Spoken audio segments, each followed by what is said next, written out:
본 방송에서 제공하는 투자 정보는 투자 판단에 대한 조언입니다.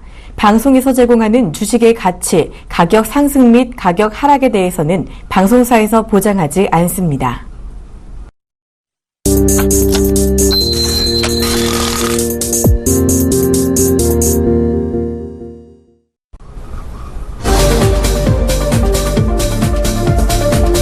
네, 안녕하십니까. 종목세일즈 송동호 멘토입니다. 자, 오늘은 저와 함께하는 두 번째 시간인데요. 자, 보다 확실한 종목 분석으로 보다 나은 종목을 추천하는 종목세일즈. 자, 시청자 여러분과 함께하는 20분 보다 알찬 시간으로 채워나가도록 하겠습니다. 자, 먼저 금일 시황 먼저 보시죠. 자, 전일 해외 시장 같은 경우에는 애플 실적에 대한 실망감으로 좀 주가가 많이 빠져서 끝났습니다. 그로 인해서 코스피 같은 경우에는 지금 미국 시장의 영향을 받아서 좀 하락 중인데, 오늘 또 월말에 윈도우 드레싱이 없이 기관과 외국인들 그리고 이제 이 둘의 양매도로 인해서 주가가 2000선을 하회하는 모습을 보였고요. 그리고 코스닥의 경우에는 코스피의 영향으로 좀 덩달아 하락을 했습니다. 정부가 부양책으로 실적 장세로 인해서 이제 좀 내수시장 상승이 좀 기대가 되는데 아직은 좀 약세인 모습을 보이고 있습니다. 네. 그리고 투자잡을 매매 현황 보시면요. 자, 투자잡을 매매 현황 보시겠습니다. 자, 현재 코스피 같은 경우는 개인들만 매수에 나서고 있는데요. 1361억 정도 매수에 나서고 있고, 지금 외국계와 기관계들은 매도로 일관하고 있습니다. 그리고 코스닥 같은 경우도 마찬가지, 코스피보다는 좀 매수세가 약한 편인데 개인만 유유히 지금 매수에 나서고 있어서 주가가 둘 다 하락하고 있습니다. 자, 지금 시황과 좀 관련해가지고 좀 여담이지만 금리 인상에 대한 코멘트를 하나 드리자면은, 지금 최근에 계속 주가지수의 향방과 관련해서 금리 인상에 대한 말씀이 많이 나오고 있는데, 금리 인하 같은 경우에는 한 1, 2년 전부터 계속됐습니다. 계속 조금씩 내리고 있었고, 지금 작년부터는 이제 금리가 좀 오르겠거니, 그래서 금리 인상으로 인해서 코스피가 뭐 전고점을 돌파할 것이다, 이런 예상이 많이 있었는데, 금리 인하 같은 경우에는 작년도 마찬가지로 동결이나 예고 없이 하락이 계속 나왔어요. 하지만 금리 인상 같은 경우에는 작년부터 이미 계속돼서 예측을 했기 때문에 더 이상 시장 투자자들에게는 좀 깜짝 뉴스가 아니기 때문에 시장에서 기대감은 좀 거의 없다고 보시면 됩니다. 만약에 시장이 상승 전환을 하더라도 금리 인상으로 인한 기대감이 아닌 다른 재료들로 하여금 상승할 것이다 라고 생각이 되고요. 또 어떤 식으로 상승할 것인가 라고 좀 생각을 해봤는데, 예를 들어서 좀 유동성 장세, 즉 올해 초에 주가가 좀 바닥을 치고 단기적으로 바닥을 치고 좀 갑작스럽게 많이 반등을 했어요. 거의 두 달 가까이 선물 지수가 거의 30포인트 정도가 상승을 했습니다. 근데 이런 유동성 장세가 지나고 진정 실적 장세로 인해서 주가가 상승을 한다면 이제 순전히 기업의 실적 릴레이를 재료로 삼아서 앞으로 상승을 할 수 있지 않을까라고 조심스럽게 예상을 해보고요. 자, 그리고 실적 장세에서 어떻게 상승을 하느냐를 두 가지를 좀 생각해 볼 수가 있는데 여기서 이제 유망 기업들이 계속 고가를 갱신하면서 시쳇말로 고가 놀이를 하느냐, 좀 비교를 해보자면은 2009년부터 2011년 사이에 그 차화정유라는 단어가 유행했습니다. 자동차, 화학, 정유 이 세 가지 섹터가 주가를 견인했습니다. 그러면서 주가가 계속 신고가를 갱신했고 2011년, 2012년 같은 경우에는 전기전자, 삼성전자 같은 주식이 주가 상승을 견인했습니다.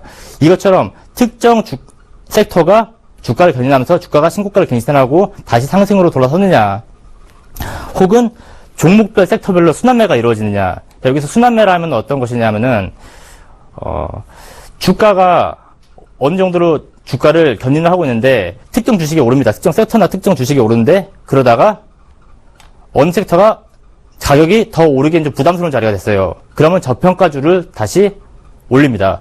그런 식으로 계속 회전을 하면서 주가를 갱신시킵니다. 이거 순환매라고 하는데, 첫 번째 예로 들었던 특정 종목만 오르는 장세가 되기에는, 그러기에는 지금 올랐어야 되는 게 아마도 미래 먹거리 산업이죠. 뭐 사이버 결제나 전기차 이런 관련 섹터가 주가를 견인을 했어야 되는데, 지금 그게 아닌 걸 봐서는 아무래도 후자가 될 가능성이 크다고 지금 예측을 해보고 있고요. 그리고 코스닥 시장 같은 경우는 작년에 이제 중국 관련 기업들, 특히 바이오, 그리고 제약주, 화장품주 이런 것들이 돌풍을 일으키면서 코스닥의 전고점을 갱신했습니다. 그 이후로 거의 6개월이 넘게 좀 조정 구간이 나오고 있어요. 코스닥이 전만큼 강하지는 못합니다. 이제 그런 걸 기간 조정이라고 하는데 쉽사리 돌아설 것 같진 않고요. 주가 지수와는 다르게 코스닥 또한 종목별 섹터별로 좀 차별화된 오르는 종목만 오르는 장세가 계속될 것이다 라고 좀 예상을 해볼 수 있겠습니다. 자, 금일 시황은 여기까지 설명을 드리겠고요. 자, 지난 월요일 첫 방송에 나갔던 포트폴리오 먼저 살펴보겠습니다. 자, 보시죠. 자, 현재 웅진 지금 3,115원에 매수가 돼가지고 살짝 마이너스가 났네요. 아직까지도 그 매수, 매도, 손절 이런 것들에 대한 거는 변동이 없고요. 보유 의견 드리겠습니다. 네. 자, 그리고 자, 웅진 차트를 보시겠습니다. 웅진 차트를 월봉을 좀 볼까요? 자, 웅진 월봉 먼저 살펴보겠습니다. 자, 웅진 같은 경우에는 지난번에 말씀드렸다시피 2012년 부도설 이후에도 2012년 부도설 이후에도 계속 주가가 하락해서 전에 말씀드렸다시피 주가가 고점 대비해서 거의 100토막 정도가 났어요. 이 종목의 투자 포인트는 바로 역발상 매매, 즉 역추세 매매입니다.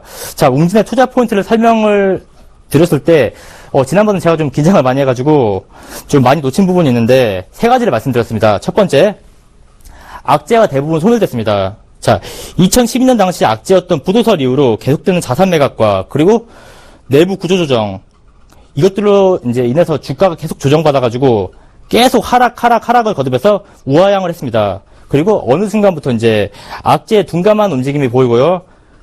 그런 후에 바닥을 다지고 어느 정도 반등의 모습을 보이고 있고 지금까지도 계속 이어지고 있습니다. 자, 두 번째, 기업의 재무 건전성 완화를 시도하고 있는 모습을 보입니다. 자, 자산 매각과 대표적으로 이제 가장 잘 나가는 업체였죠. 정수기 업체. 웅진 코웨이를 매각함으로써 이제 그 기업이 코웨이가 됐습니다. 그리고 향후 진행 예정인 9월달에 진행 예정인 안진회계법인과 삼성증권이 주관하는 웅진의 테마파크, 웅진 플레이 도시 매각권까지 기업 차원에서의 자산 매각으로 인한 이제 부채 정리로 인해서 유동성이 많이 확보가 됐어요. 그럼으로써 부채가 대폭 감소가 되고 그리고 이자 비용이 대폭 감소가 됐습니다. 기업으로서 몸이 가벼워지니까 영업이익이 그만큼 더 오르겠죠. 그리고 세 번째, 자, 영업에서 비교적 미답재라고 할 만한 것이죠. 해외 시장은 즉 터키를 말합니다. 터키 시장에 이제 정수기 렌탈 사업을 진행 중에 있는데, 자, 블루오션 사업입니다. 좀 이건 다른 사례로 비교를 하자면은 어떤 사업이 있느냐? 작년에 코스닥 화랑기 때 그 전에는 이제 화장품 사업이 있는데 화장품 사업 같은 경우에는 원가 대비해서 마진이 굉장히 많이 났습니다. 화장품 사업은 원가가 굉장히 적은 편이에요. 그럼에도 불구하고 화장품 회사가 굉장히 휘청거리는 회사들이 많았습니다. 그런데 한류의 돌풍을 타고 중국으로 건너가서 중국에서 사업을 진출했는데 그 사업이 대박이 났어요. 어느 정도로 상황이 좋아졌냐면 휘청거리던 기업들이 영업이익이 엄청 확대되고 그로 인해서 지금 우리가 TV를 보시면은 분명히 화장품 회사인데 생소한 기업이다. 근데 톱스타가 모델이네. 그러니까 그만큼 몸값이 비싼 톱스타를 모델로 할 정도로 굉장히 상황이 좋아진 모습을 볼 수 있는데요. 그만큼 이제 웅진은 지금 그 상황보다도 더 상황이 좋다고 볼 수 있습니다. 중동시장은 거의 블루오션이라고 볼 수 있고요. 거의 개척이 없다고 볼 수가 있어요. 그럼으로 인해서 이제 이 기업의 프라이스 밸류 가격대도 괜찮다고 보고요. 그리고 이 웅진이라는 기업이 미래지향 산업이라고 보기엔 좀 그렇다고 할 수도 있고 아니라고 할 수도 있기 때문에 전고점을 돌파하기엔 좀 어려워 보이고 그래도 저점 대비해서 어느 정도 반등이 나올 수가 있다라고 봅니다. 자, 이제 웅진에 대한 브리핑 여기까지고요. 자, 오늘의 종목 추천드리기 전에 자, 투자 고지 먼저 드리겠습니다. 자, 은행이나 증권사에서 계좌 개설하실 때 많이 보셨을 거예요. 자, 투자 선택으로 인한 투자에 대한 수익 그리고 손실에 대한 책임은 투자자 본인에게 귀속된다. 이 점 참고하셔서 투자하셔 주시길 바랍니다. 자, 그리고 오늘의 종목 보시겠습니다. 자, 금일 추천드릴 종목은 바로 셀코닉스입니다. 자, 업종은 광학 렌즈 제조업이고요. 주력 상품은 차량용 그리고 스마트폰용 광학 렌즈 그리고 빔 프로젝트가 되겠습니다. 자, 여기서 혹시라도 모르실 분들이 계실까봐 광학 렌즈란 어떤 것인가? 자, 광학 렌즈란 광학 유리로 만든 카메라 그리고 TV 카메라, 현미경, 망원경 등에 주로 사용되는 렌즈를 통칭해서 광학 렌즈라고 하는데요. 자, 이 기업의 투자 포인트라고 한다면은 이 광학 렌즈의 투자 영역이 넓어집니다. 자, 이 세코닉스라는 기업의 경쟁력이라면 다양한 렌즈를 생산하는 곳에 있는데요. 자, 그리고 이는 동사가 잠시만요. 자, 동사가 보유 중인 광학 기술을 기반으로 하고, 그리고 모바일용 렌즈 같은 경우는 향후에 이제 뭐 전후방 카메라나 새롭게 출시되는 스마트폰들이 듀얼 렌즈를 사용합니다. 원래는 기존에는 렌즈가 하나였는데 두 개를 사용하기 때문에 그만큼 매출 수주량이 늘어나겠죠. 물량 개선의 효과를 기대하고 있고요. 그리고 듀얼 렌즈의 특징이라고 한다면은 이제 차량에 이제 들어가는 거 말고도 듀얼 렌즈는 보통 핸드폰 카메라 많이 들어가는데 좀 센서의 면적이 좀 넓어집니다. 그리고 화질이 좀 선명해지는 증강현실 지원이 가능하고요. 그리고 듀얼 렌즈를 사용하게 되면 외관적으로 렌즈가 두 개이기 때문에 아무래도 더 슬림하게, 더 휴대가 용이해집니다. 휴대의 편리성을 좀 가져오게 되고요. 현재 LG사에서 스마트폰에서 지금 널리 사용 중이고, 앞으로 2016년 올해부터는 일부 삼성전자의 스마트폰에서도 사용이 되고 있습니다. 계속 점점점 추이를 늘려나갈 생각이고요. 그리고 자동차용 전후방 카메라, 그리고 스마트카에 대한 이제 테마주를 이제 매매하시는 분들은 좀 귀가 가깝게 들으셨겠죠? 바로 ADAS입니다. 자, 혹시라도 ADAS라는 걸 모르실까봐 좀 간략하게 설명을 드릴게요. 자, 지금 보시는 것처럼 차선을 밟고 지나갑니다. 첫 차 같은 경우에는. 이런 경우에는 뒷차가 뭐 욕을 하겠죠, 많이. 그런 경우에 미리 차선에서 경고를 해줍니다. 차 안에서. 차선을 이탈했다. 이런 것과 앞차를 충돌하기 전에 거리 유지. 그리고 신호 대기 중에 신호가 풀리고 이제 앞차가 먼저 출발하는 경우에 운전자가 멍 때리면은 또 뒷차에서 빵빵거리는 수가 있어요. 그런 것들에 대해서 미리 경고를 해줍니다. 그 밖에도 뭐 주차할 때 경고음이라든지 이런 식으로 좀 이제 차량을 말 그대로 이제 이 단어 그대로 운전자를 보조해주는 시스템이고요. 자, 이 기업의 또 투자 포인트는 렌즈 사업의 경쟁도가 낮습니다. 거의 해외에서는 이제 우리나라 렌즈 사업이 독보적입니다. 현재로도 세코닉스를 비롯해서 거의 3개의 사업체가 우리나라에서 활보하고 있고 사실상 거의 해외랑 역량 차이가 많이 나서 우리나라가 독점하고 있다고 보면 됩니다. 그만큼 시장 상황이 좀 좋고요. 자, 지금 보시는 화면이 냉장고인데 요즘에 CF에서 많이 보셨을 겁니다. 냉장고에서 뭐 TV가 나오고 냉장고에서 뭐 인터넷 검색으로 레시피를 검색할 수 있고 향후 스마트카, 스마트폰 외에도 이렇게 생활에 스며드는 스마트 홈케어 시스템의 부속품으로도 많이 도입이 되는데 그만큼 추가적인 소요 물량이 될 거가 예상됩니다. 자, 그리고 이제 이것으로서 이제 기본적 분석은 좀 여기까지 하고요. 제가 이 종목은 차트를 보지 않았어요. 왜? 미래 기반 산업 같은 경우에는 예를 들자면 로봇 산업, 그리고 바이오, 제약 이런 등등이 있는데 좀 공통점이 있다면 재무제표 상태가 아주 좋지가 않아요. 빚이 굉장히 많고 왜냐하면 R&D, 연구 개발을 늦추지 않기 때문에 항상 빚을 떠안거나 흑자 폭이 매우 적습니다. 말 그대로 이 섹터의 주식들은 향후 기대감에 오르기 때문에 그리고 향후 기대감에 이것들이 상용화되면은 그걸 다시 걷어들일 수가 있기 때문에 혹은 대기업이 인수해서 말 그대로 그 부채까지 대기업이 다 떠안으면서 인수하기 때문에 이 부채나 적자 폭이 별로 의미가 없다고 봅니다. 그럼으로써 이제 일단 재무제표는 좀 뺐고요. 자, 기술적 분석으로 넘어가 보겠습니다. 자, 세이코닉스 역시 월봉을 좀 보겠습니다.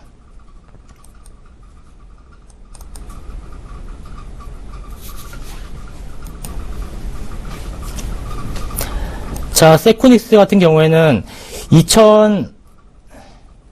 여기가 어디냐면은 2013년 이 사이에 고점을 찍었습니다. 그리고 거의 3년 정도 계속해서 조정 기간이 나왔어요.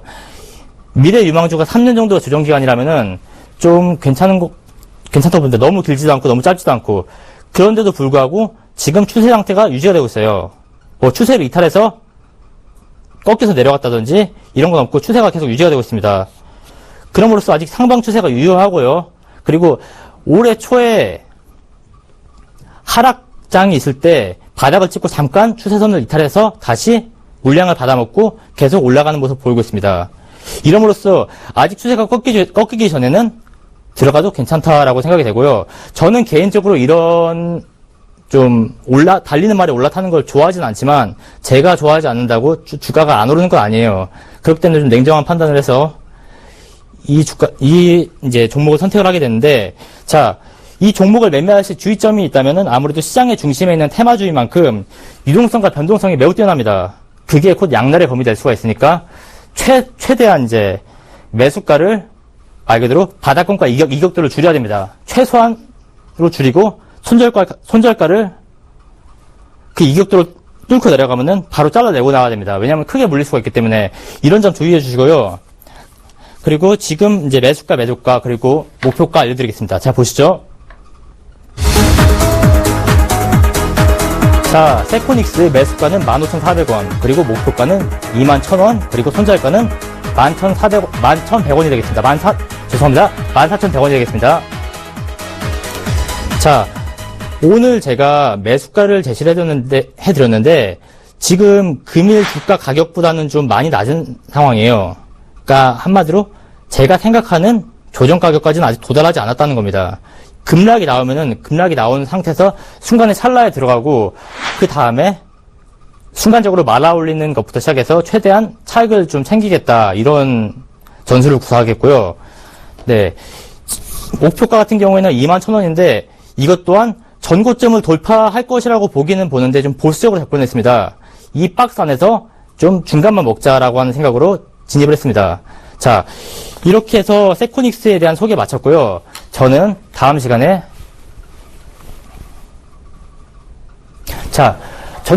더 좋은 종목으로 찾아뵙도록 하겠습니다. 네, 안녕히 계십시오.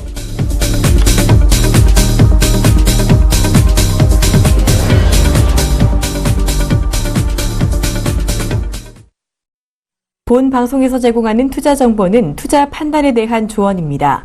방송에서 제공하는 주식의 가치, 가격 상승 및 가격 하락에 대해서는 방송사에서 보장하지 않습니다.